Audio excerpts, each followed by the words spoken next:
Shalom Aleihim, Bapak Ibu dan Saudara sekalian yang mengikuti renungan singkat ini.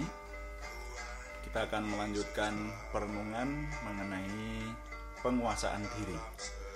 Penguasaan diri itu diperintahkan oleh Tuhan.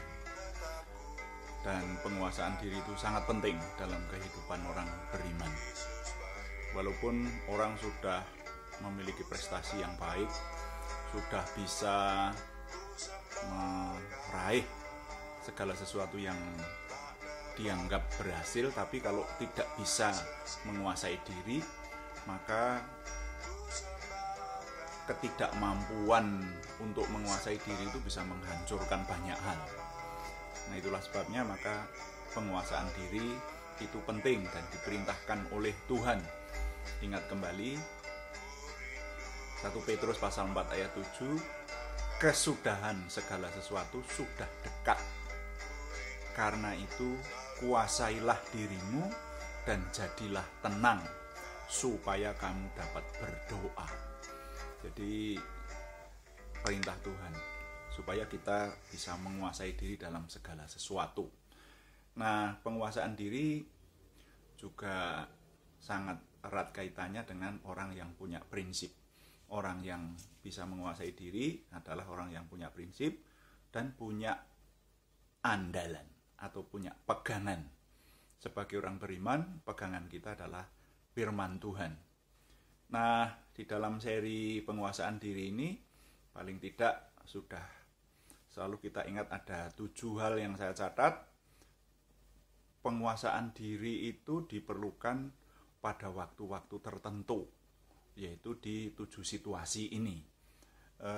Penguasaan diri diperlukan pada waktu di bawah tekanan. Kemudian penguasaan diri diperlukan pada waktu sangat susah. Juga penguasaan diri diperlukan pada waktu penyesalan. Penyesalan yang amat sangat itu perlu penguasaan diri. Kemudian penguasaan diri diperlukan pada waktu sakit. Juga penguasaan diri diperlukan pada waktu terbakar amarah. Lalu penguasaan diri diperlukan pada waktu terbakar nafsu, dan bahkan penguasaan diri diperlukan pada waktu meraih puncak kemenangan. Nah, saat ini yang akan kita renungkan, mari bahwa penguasaan diri itu diperlukan pada waktu sakit. Saudara-saudara, orang itu kalau sakit itu lemah. Orang sakit itu bisa mudah dipengaruhi. Karena itu orang sakit itu harus ingat bahwa malah harus bisa menguasai diri dengan baik. Itu saudara. Kenapa? Karena yang namanya kesehatan itu sangat mempengaruhi pribadi seseorang. Orang kalau sakit, apalagi kalau sakitnya itu cukup serius, nah itu orang bisa berpikir yang enggak, saudara.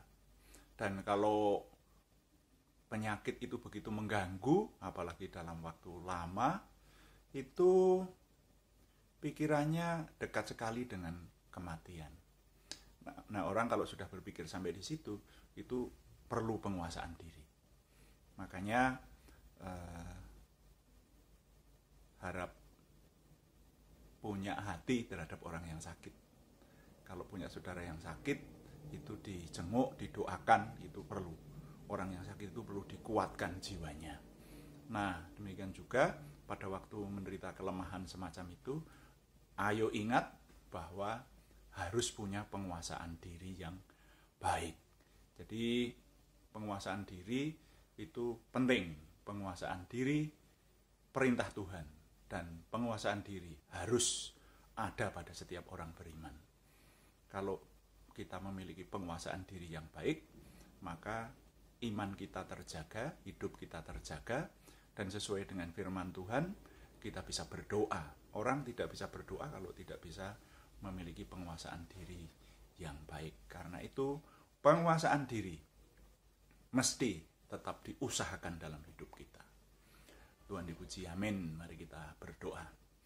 Bapa, terima kasih untuk firman-Mu, sertai firman-Mu dengan kuasa-Mu, sehingga menjadi kekuatan dan kebangunan bagi kami.